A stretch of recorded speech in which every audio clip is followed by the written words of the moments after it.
message is surrender. Well, I got one scripture, well, I got a couple, but one that really speaks out to me, because I read it like 5 different times, but it says Psalms 50:15, and call upon me in the day of trouble. I will deliver you, and you shall glorify me. Well, after I was reading that, I was thinking, God, why did you want me to read that so many times? He goes, well, remember back in January the 14th through the 21st? I said, yeah. He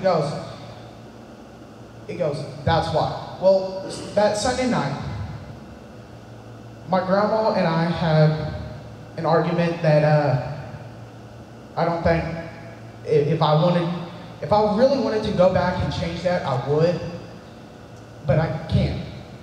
Well, that night, I was so ready just to walk out, but I stayed in one more night. Well, throughout the week, well, I kept getting in trouble with the teachers. My attitude against them were not the best. I kept telling them, well, I don't care. I'll do my own thing. Let me be. I don't care. I was sent to the office about 5 times out of one day. Well, that was only Monday. Well, Tuesday was a little bit better, but not very much. Wednesday, just like nothing happened. Teachers didn't even give me my homework. They were like, well, you don't care anymore, so we're not going to give it to you.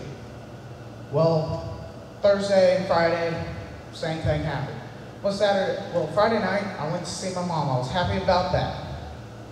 Well, the bad thing is, we got a snowstorm up there.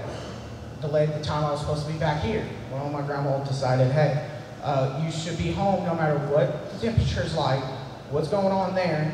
So I blew up on her, she blew up on me. And I was like, no, I'm having my opinion. I'm not going to listen to you because it's me, not you. Then God told me, well, here's another one. James 4:10 says, humble yourself before the Lord and he will exalt you. Well, and that was on Saturday whenever I read that. I was like, what do you mean, God? He's like, well, humble yourself, get down and pray, because one day it's going to be too late. Well, Sunday night, the 21st, I was like, well, okay, maybe this will be better. Well, got home from church. My grandma and I had another argument. Well, this one was because I came in at 9:30, which she told me I had to be home at 10. Well, no big deal. I was just going to let it slide. Well, then she kept telling me, well, I want you to go in and get started on your clothes because you got school tomorrow and you need clothes. I'm like, they're done already. Just shut up about that. She's like, you don't tell me what to do. I'll tell you what you should do and all this other stuff. Well,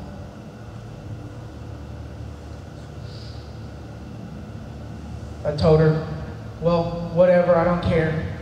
Well, my dad calls, so I was talking to him. And he told me the same thing. Well, just ignore him. Well, I tried that. Didn't work. Well, about 10:30, 11 o'clock, my grandma goes, well, it's time for bed. Go into bed. I don't care what you want to say. Just go. I'm like, well, I'm not going anyways. Any way it goes. She's like, well, I don't care. You're still going. Well, I still have my shoes on, and I still have my jacket on. And I already had my mind made up because the week was terrible for me. I was like, well, you know what? She comes in one more time. I'm just going to walk out. I'm just done with it. Well, she goes, I don't care what happens at school, what happened the week before. You're going to do what I say. Well, I wish I could take this back, but I can't. I told her, as I was slamming my door shut, I told her I hate her and I wish she would die.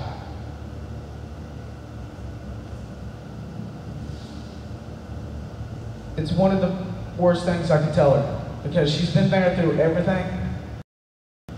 When my dad went to prison, when my mom left, when my parents weren't there, they were my parents. And me telling her that, when she's the one to help me with everything, I look back now and I'm like, why did I say that? Well, later that night, I was sitting on my bed and I could have read the Bible from cover to cover and still would have been mad because that's how much she got me angry. She told me, I heard a faint voice said, do you want to rest tonight? Do you want to go to school tomorrow in a joyful mood and for the rest of the year, for the rest of the time? I was like, I'm just hearing things.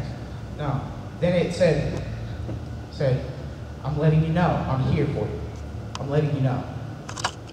Well, with that time I was sitting there, I was talking to God, he's like, I can take this, I can take all this away.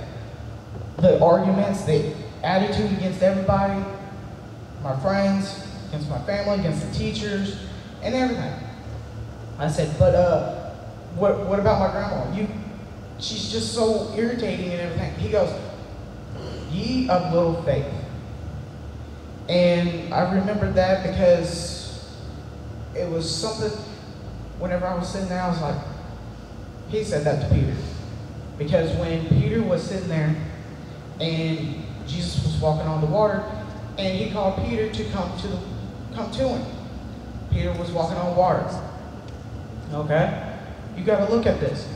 When Peter took his eyes off Jesus, he started to sink. That's when Jesus said, ye of little faith. So I was sitting there, I was like, I would like to sleep well, because I haven't been sleeping very much. God said, well, you got to surrender. You got to surrender what you've been doing. Get right back with me. He goes, matter of fact, what did you tell me the New Year's Eve of what you want 2013 and the years to come? Huh? And I kind of muffled. I didn't want to say it because I knew he was right. Well, my New Year's resolution, and I want to keep this, was to let God be God and let me take the background. So that's, and God was like, thank you. Now let me do my job, because if you don't let me do my job, this is what the type of things that's going to happen. Arguments. He goes, it first starts with arguments, then what happens? You get out of church. Then you get away from me, then you're off. Then the devil's got you. And he's like, I don't think you want that. Because you see what your parents did. They got away from me. And that's what my grandpa said. He's like, you see what the devil did to your dad. Caused him to go out, get drunk, do drugs. Now he landed in prison. Which now, thank God, my dad's finally seeing the light at the end of the tunnel. And he said he's going to come back when he gets out. But God told me, he said, you need to surrender today. So I was like, I don't think I can, God. He's like, what did I send my son for? For you to tell me you can't do anything? What's not impossible is possible. There's something always coming out of possible. He goes, I don't know what it is about people thinking that God's not real. Well, he showed me that night he is, because he told me, he said, if you just submit yourself, tell me I surrender, and you will sleep throughout the night. So I was like, well, God, I want to sleep rest. So I surrendered. Well, then the next morning, I put a song in my head, and I kept singing it in my head all day long. Then, as I was reading my Bible, he popped another scripture. It says, James 4:7. Submit yourselves, therefore, to God. Resist the devil, and he will flee from you. Well, that whole week was just great. All the homework that I missed was made up. All the teachers, I told them, I'm sorry for how I acted.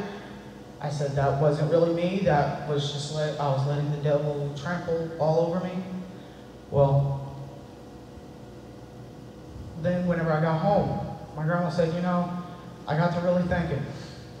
Maybe I was kind of harsh on you. I was like, wow. I was thinking, wow, God really took care of all the situations. He gave me the words to say to my teachers. He gave me the words to let them know how I'm really sorry of how I acted to them.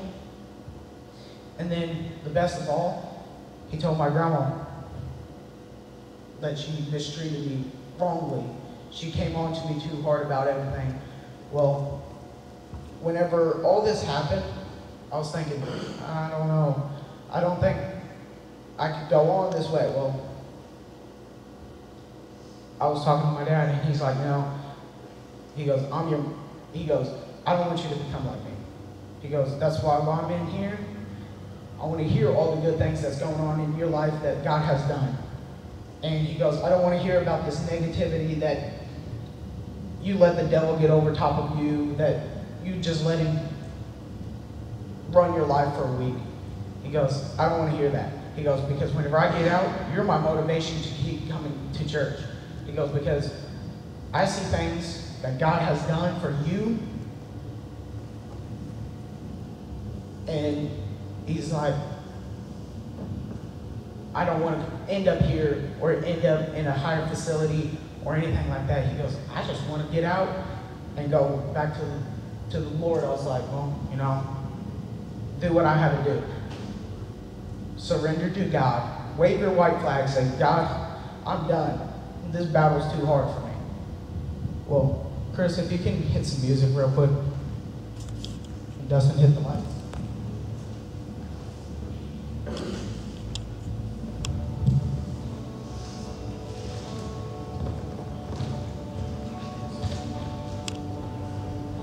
I want everybody to bow their heads and close their eyes. If you're here today and you say, you know, I've been arguing with my parents, with my teachers, my attitude's not right, I want you to just slip your hand up.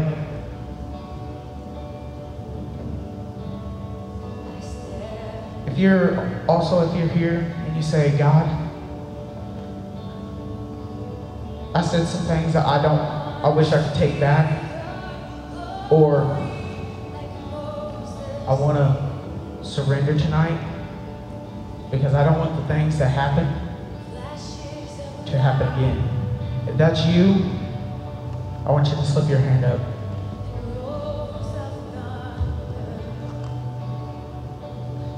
Okay. Well, if you need prayer for anything, for anybody in your life, maybe it be a friend or a relative or somebody, maybe it be yourself, because you've been arguing with yourself about a lot of things. If that's you, come up. Dustin, Angie, any of the youth leaders will pray for you. Come on up.